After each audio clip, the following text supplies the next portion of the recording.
Well, returned back to the Beijing 大学 and they won't let me in because I don't have the card. It's okay, it's not a big deal. Here's the first time I used a DJI gimbal. You know, in Chinese, the gimbal is called 云台, which I would personally translate as cloud platform, because that's what those words mean literally. One of the things you learn upon unboxing and playing around with your gimbal device is that having one does not magically make your videos better. I had to fully accept that photography, videography are genuine skills. It may sound obvious to some of you who are into the hobby, but for me, being the guy with all the expensive lighting, camera, bag, accessories, and being Peter Parker, that's for the other guy. But part of the reason I'm making these shorts is to justify all the photos and vids I took while traveling, so I can also delete them with peace of mind once edited into video form. Anyway, Beijing has terrible food. I finally finished a manga that I liked as a child called Hosen Enji, based off of the Chinese book Feng Shen Yan Yi. And in one omake, the author describes his business trip to Beijing and he reported how the food sucked. This was decades ago, but I have a feeling that it really hasn't changed much. Beijing has the same problem as Shanghai, since it's one of the big main economic cities with lots of tourists that they need to cater to, both foreign and domestic. So there's way more food from other provinces than actual quote-unquote Beijing food. But unlike Shanghai food, you could argue that Beijing food was never really that good in the first place.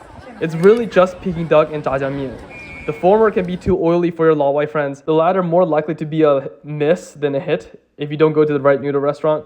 And also, everyone knows that the fermented bean drink douji is gross, and I didn't order the stir-fried liver. Just not feeling it. But for many people new and unfamiliar to China, this huge variety of choices in Beijing is probably their most convenient, immediate way to sample good cuisine from other provinces. Also with Beijing, the capital was special to me because growing up returning to China to see my relatives, my paradigm of China was limited to undeveloped Dongbei. And when I finally studied abroad during college for one summer in Beijing, the city just blew my mind. There was so much to do, so much fun, so much advancements, even back in 2014. It just really made me view Beijing with rose-tinted glasses. Because I studied there for only one summer, but upon returning there again in the summer 2025, without the pressure of a side mission like class schedules and homework, as well as a company of classmates and friends, it just felt different.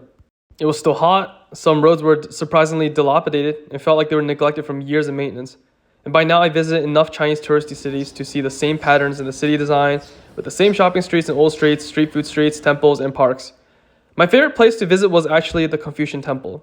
The Beijing Confucius Temple is the second largest after the Temple of Confucius in Qufu, Shandong province, which was next on my travel list, and by now I couldn't wait for my bullet train there.